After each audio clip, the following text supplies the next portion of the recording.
মৎস্যজীবীদের উপর অত্যাচারের প্রতিবাদে সুন্দরবনের নলগোড়া বিট অফিস সংলগ্ন নদী অবরোধ করে বিক্ষোভ। বন দপ্তর বেআইনিভাবে মৎস্যজীবীদের হয়রানি করছে। নদীতে মাছ কাঁকড়া ধরতে যাওয়া মৎস্যজীবীদের বেআইনিভাবে নৌকা আটক করছে। নৌকায় থাকা মাছ, জাল, দড়ি ও মেশিন চালিত নৌকার তেল আটক করে জোরপূর্বক তুলে নিচ্ছে এবং তাদের কেস দিয়ে নৌকা বাজেয়াপ্ত করছে।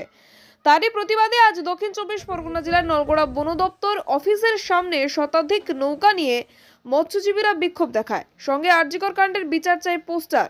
মৎস্যজীবীদের দাবি, আর কি করে দোষীদের শাস্তির সঙ্গে বন দপ্তর কর্মীদের শাস্তি চায়। এমনকি বন দপ্তরের সামনে তালাবন্ধ গেটের সামনে বিক্ষোভ করে মৎস্যজীবীরা।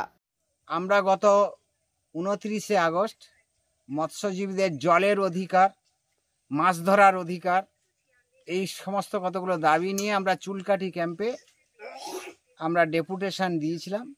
আগাম জানিয়ে সেদিন ওই ক্যাম্প অফিসার আমরা যখন পৌঁছই তখন গেটে তালা চাবি দিয়ে আমাদের সঙ্গে সাক্ষাৎ করেননি। এরই প্রতিবাদে আমরা গত 4 সেপ্টেম্বর সুন্দরবনের সমস্ত বিট এবং রেঞ্জ অফিসগুলোতে আমরা আমাদের দাবিপত্র ধরিয়েছি এবং এরপরে আমরা গোটা সেপ্টেম্বর মাস জুড়েই আমরা south Sundarban fisherman and fish workers ইউনিয়নের পক্ষ থেকে অফিসগুলোতে, রেঞ্জ অফিসগুলোতে কোনো না কোনো দিন বিক্ষোভের কর্মসূচি আমরা নেব। এটা গোটা সেপ্টেম্বর মাস ধরেই চলবে।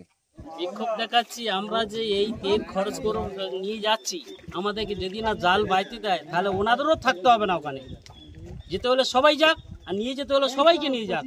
আমরা চাচ্ছি মাছ ধরবো, সব কিছু ধরবো, ওনারা যেন অত্যাচার না করে। ওনাদের সরকার থেকে যে মাইনে দেওয়া হয় তার পরিবর্তে কি জেলেদের, এই যে গরিব জেলেদের কাছ থেকে টাকা নিয়ে ওনাদের সম্পদ করতে হবে, না বাড়ি জিনিসপত্র করতে হবে, না ওনাদের ওয়াইফের গয়না করে দিতে হবে? তার জন্য তো সরকার বলেনি। ওনার ইচ্ছা করে এইসব উপর থেকে বলছে কোনো আমাদের এই সব আইন নেই, কিন্তু নিচ থেকে বলছে হ্যাঁ এগুলো দিতে হবে, না দিলে তোমরা থাকতে পারবে না। যখন একটা কাগজে লিখে দেওয়া তখন ওখানে টাইগার পাস নেই, কিন্তু যখন এমনি যাবে তখন টাইগার পাস তোমরা বেরিয়ে যাও, নাহলে জাল তুলে নেবো, নৌকা তুলে নেবো, সব কিছু করবো। এত অত্যাচার আমরা চাইতে যাচ্ছি না। যার জন্য এই যে দিদিভাইকে এই যে মারা হলো, যেভাবে মেরেছে সেইভাবে যেন ওদেরকে শাস্তি দেওয়া হয়। এই শাস্তি না দিলে কোনোদিন হবে না, সেও মরবে। আর এই এখন থেকে যদি ফসল দেয় এরপরে আবার অন্য দিদিভাই ওর উপর অত্যাচার চলবে। এখন থেকে যদি না করে এইভাবে আমি বিক্ষোভ দেখা দিচ্ছি, এইভাবে সবাইকে বিচার চাই। Bureau report, DN news Bangla.